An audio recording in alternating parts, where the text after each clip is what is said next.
नमस्कार, आप सभी का स्वागत है। चलिए आज एक नए विषय के ऊपर ज्योतिष्य चर्चा करते हैं। एक ऐसा विषय जो प्रायः हर एक घर का समस्या बना हुआ है प्रत्येक समाज में। यह है संपत्ति के मामलों की समस्या या संपत्ति से रिलेटेड समस्याओं के कारण कोर्ट केस का बनना।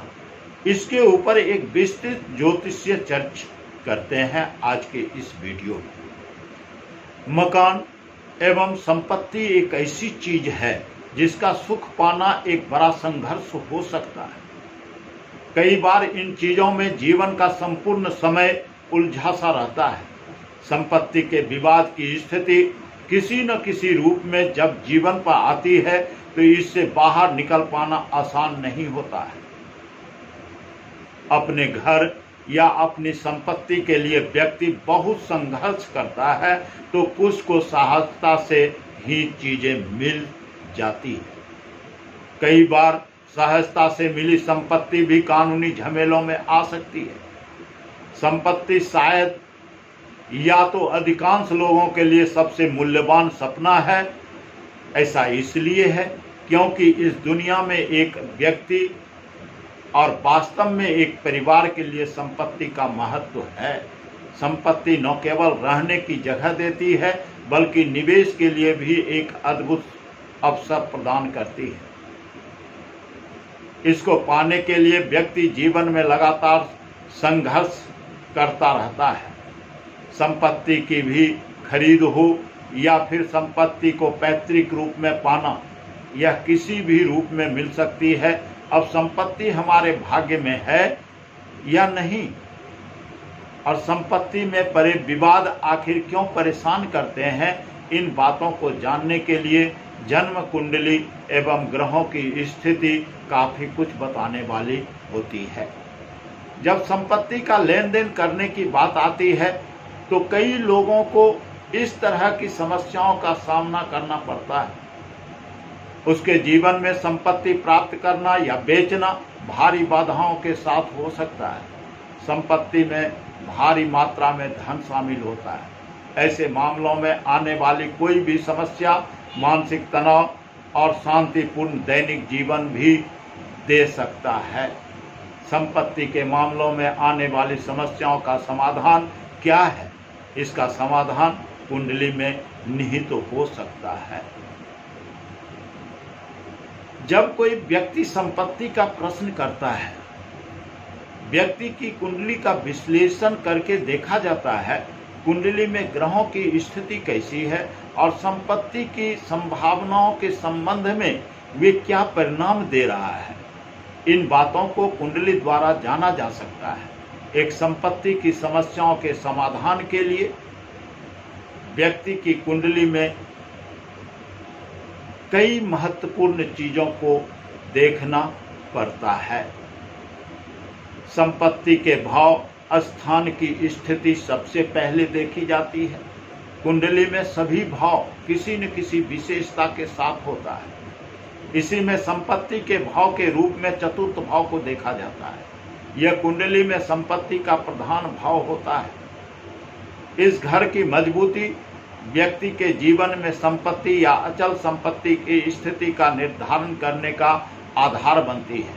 चतुर्थ भाव के अलावा चतुर्थ भाव के स्वामी और उसके अन्य भावों से संबंध को देखना भी विशेष रूप से महत्वपूर्ण होता है। इसके अलावा सूर्य या चंद्रमा की शुभ स्थिति सरकार के साथ संपत्ति के सौदे की संभावना को बढ़ाती है। उदाहरण के लिए यदि कुंडली में सूर्य और चंद्रमा की स्थिति बहुत अच्छी होती है तो व्यक्ति को सरकार की ओर से भी भूखंड या आवासीय संरचना की संपत्ति की प्राप्ति किसी न किसी रूप में हो ही जाती है। किंतु खराब सूर्य और चंद्रमा जातक को संपत्ति के मामले में सरकारी अधिकारियों से नियामक बाधाएं देने वाला होता है। संपत्ति के आर्किटेक्चर या नक्शे आदि में अधिकारियों की आपत्तियां भी इसी के कारण झेलनी पड़ती है। यानी कुंडली में सूर्य और चंद्रमा का मजबूती संपत्ति संबंधी झमेलों से बहुत बड़ा बचाव करता है। बात करते हैं कुंडली की 8वां घर। तो कुंडली का जो 8वां घर है वह विरासत से मिलने वाली संपत्ति का स्थान माना गया है। यहीं से पैतृक संपत्ति की प्राप्ति को भी देखा जाता है। इसे यह विरासत का घर भी कहा जाता है। व्यक्ति की कुंडली में इस भाव की स्थिति उत्तराधिकार के माध्यम से संपत्ति के लाभ या संभावनाओं को प्रकट करती है। इस घर में शनि या मंगल का होना संपत्ति मिलने की स्थिति को दिखाने वाला होता है, लेकिन यहाँ केतु या राहु की उपस्थिति से अक्सर व्यक्ति को अपनी पैतृक संपत्ति से मिलने वाले अटकाव या की स्थिति भी परेशानी दिखाने वाली होती है। यानी पैतृक संपत्ति में भी कोई न कोई तरह का विवाद जरूर आता है। अब देखते हैं 9वां घर। 9वां घर भाग्य का घर होता है।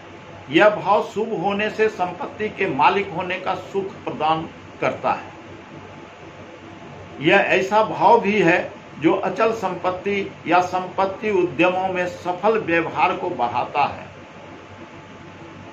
इस भाव में शुभ ग्रहों की स्थिति होने पर व्यक्ति को अच्छी संपत्ति दिलाने वाली होती है। यहाँ शनि की उपस्थिति या दृष्टि अनावश्यक बाधाएं पैदा करती है और संपत्ति के लाभ या संपत्ति की सफल बिक्री में देरी भी दिलाने वाली होती है।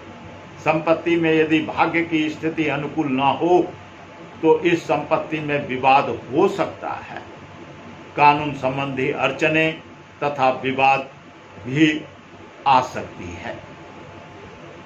अगला 11वां भाव। जब संपत्ति की बात आती है तो एकादश भाव भी बहुत महत्वपूर्ण होता है, क्योंकि यह लाभ को दर्शाता है। और चाहे संपत्ति खरीदना हो या बेचना, एक मजबूत 11वां भाव किसी के जीवन में संपत्ति में लाभ सुनिश्चित करने वाला होता है। कुंडली में इस भाव की शुभ स्थिति व्यक्ति को संपत्ति से मिलने वाले लाभ को प्रदान करने वाली होती है। यदि शुभ न हो तो लाभ की प्राप्ति मुश्किल हो जाता है। 12वां भाव। यह भाव व्यय की स्थिति के बारे में बताता है। संपत्ति खरीदने के विशेष मामले में 12वां भाव से सांकेतिक एक अच्छा व्यय का अर्थ है कि यह एक अच्छा निवेश दिलाने में सहायक हो सकता है। संपत्ति से संबंधित ग्रह, मकान, प्रॉपर्टी से संबंधित संपत्ति के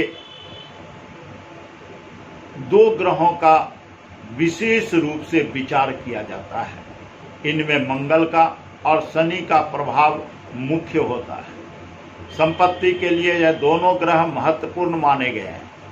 इन दोनों ग्रहों की शुभता का प्रभाव व्यक्ति के लिए सकारात्मक रूप से काम करता है। कुंडली में मजबूत मंगल की स्थिति भूमि का लाभ प्रदान करने वाली स्थिति है। तो आज का हमारा ये वीडियो आपको कैसी लगी हमें कमेंट करके जरूर बताएं।